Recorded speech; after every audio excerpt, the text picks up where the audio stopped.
in order to make you look bad, and then record you from that camera on the front of your phone. Right. My neighbors would tap on the walls at very specific times just to kind of annoy me, just kind of harassment. Right. And then it was basically months and months of conditioning. So this isn't really like a person hiding behind a bush spying on you. This is covert, but also very out in the open. It's meant for you to know they're stalking you, but for no one else around you to know, right? Exactly. So can you expand on that? Yes, so basically what they do is they use a formula called NLP. I've never had anyone just say exactly what I wanted them to expand. That's funny. Go ahead. So basically they use something called NLP, which is neuro-linguistic programming. So for instance,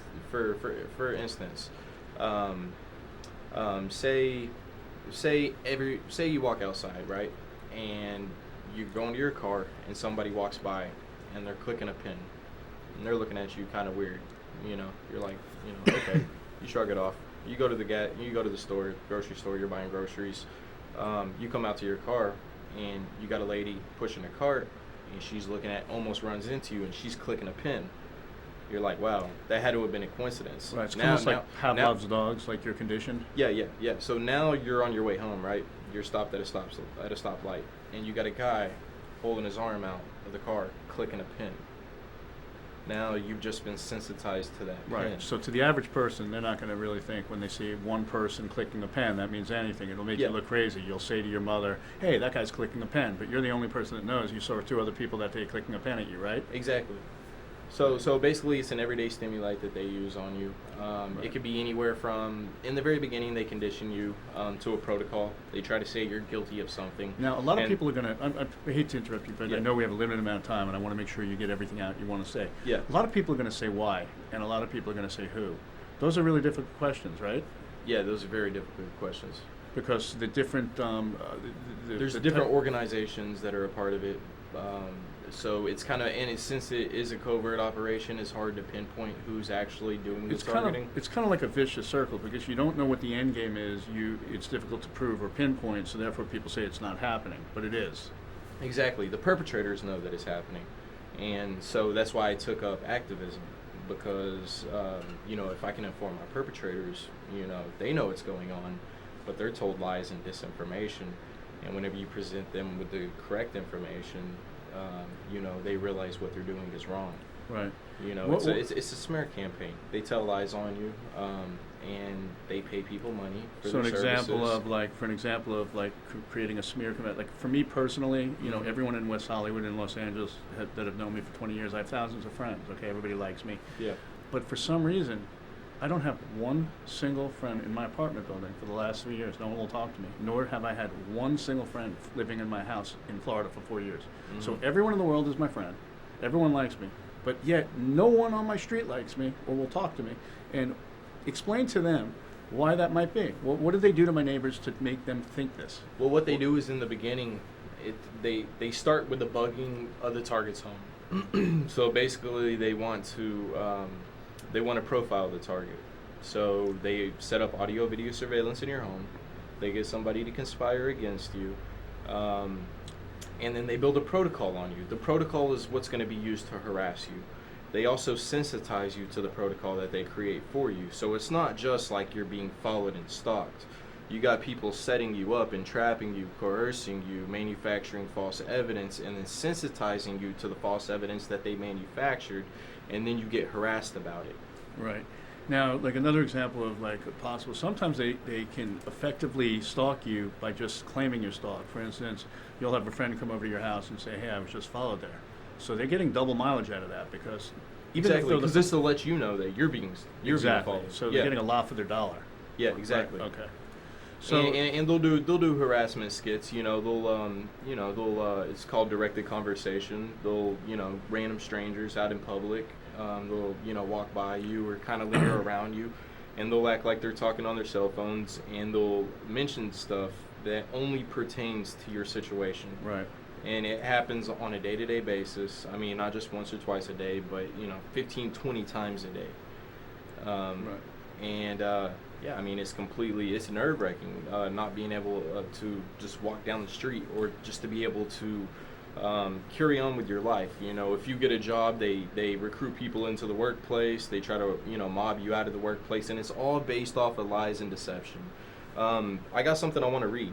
Okay, please. On your cell phone. They can explain it a little bit more, and then I can also give some references to the viewers that they may be able to look up and find more information. Yeah, one of the most important objectives we have here today is to inform people, number one, that don't know they're being gang stalked. They just feel like something weird's going on. Yeah. Let them know that there's a lot of support groups. They can go on Facebook. Just look up gang stalking. There's thousands of organizations. Freedom Covert Harassment Freedom right from now. Covert Harassment and Surveillance. That's and one.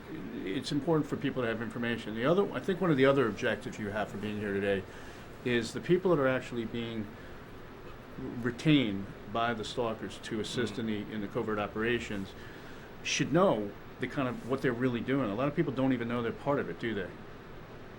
Well, they're told lies and disinformation about the target. They use humiliating, degrading themes to make the stalkers actually believe what they're doing is beneficial to society. For instance, an example of this would But be... since everything's compartmentalized, they don't know what happened in order for them to basically set you up. Right. For an example, it could be like my neighbors being told by a police officer, which is exactly what happened, that I'm under surveillance because I'm a drug dealer, which I'm not. And then now my neighbors are watching me, thinking I'm a drug dealer, forming, you know, very disfavorable opinions of me. Mm-hmm. And the reason why I know this firsthand is because when I was under surveillance in Florida, the police officer named Gonzo, I saw him on my street all the time with surveillance cars, and I said to him, "Why are you on my street? Why am I under surveillance?" He goes, "You're not. Your neighbor is." But that was really covert because they were able to actually be to make you believe that it was the neighbor while they could still survey me. Yeah, exactly. I'm going to read this off of this website. It's organized stalking is a form of terrorism used against an individual in a miraculous attempt to reduce the quality of a person's life so they will have a nervous breakdown, become incarcerated, institutionalized, experience constant mental, emotional, or physical pain, become homeless, and or commit suicide. This is done using well-orchestrated accusations, lies, rumors, bogus investigations, setups, framings, intimidation, overt or covert threats, vandalism, theft, sabotage, torture, humiliation, emotional terror, and general harassment. It is a ganging up by members of the community who follow an organizer and participate in a systematic terrorizing of an individual. Very interesting.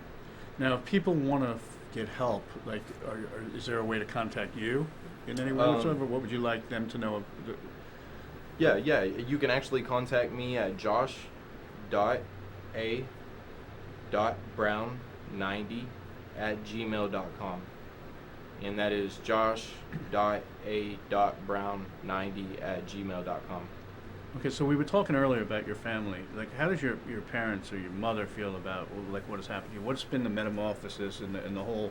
How has that happened? Like, well, basically, I was stalked for a year before finding out that there was an actual term for it. I thought I was all alone, and I came across a year later that it was called organized stalking. You can actually Google organized stalking as well. And I just want to say, there's 5 million, if you Google organized stalking or gang stalking, 5 million different websites will pop up. Yeah, 5 million. Yeah, this is happening on a large scale, and it's not just America, it's basically all NATO countries. So in the very beginning, I was, I informed my family about all the tactics that were used against me.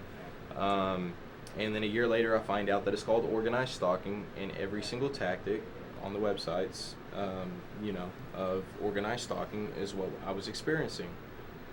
Right. And then I find out that I'm not alone, and that there's hundreds of thousands of other people experiencing the same thing. Now, me personally, again, this show wasn't supposed to be about me, but I feel like I need to interject. I've had some very dangerous cases in my life. I've had a case with the mafia. I've had a case with, I'm not going to say all the different names, some very dangerous organizations where I've been threatened. I went on Dr. Phil for answers.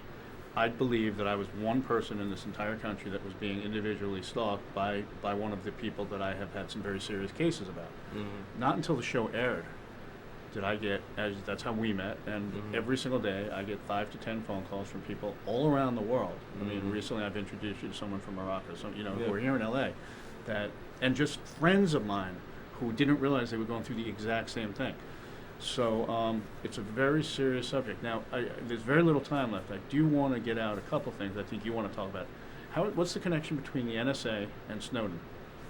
Well, basically, Snowden leaked information about the NSA monitoring all internet data, phone calls, text messages, basically mass surveillance of all civilians. So that kind of, gives us credibility, with the mass surveillance that's going on. There's also InfoGuard and Fusion Centers, which are civilian spy networks, which correspond with the FBI to gain intelligence for counterterrorism.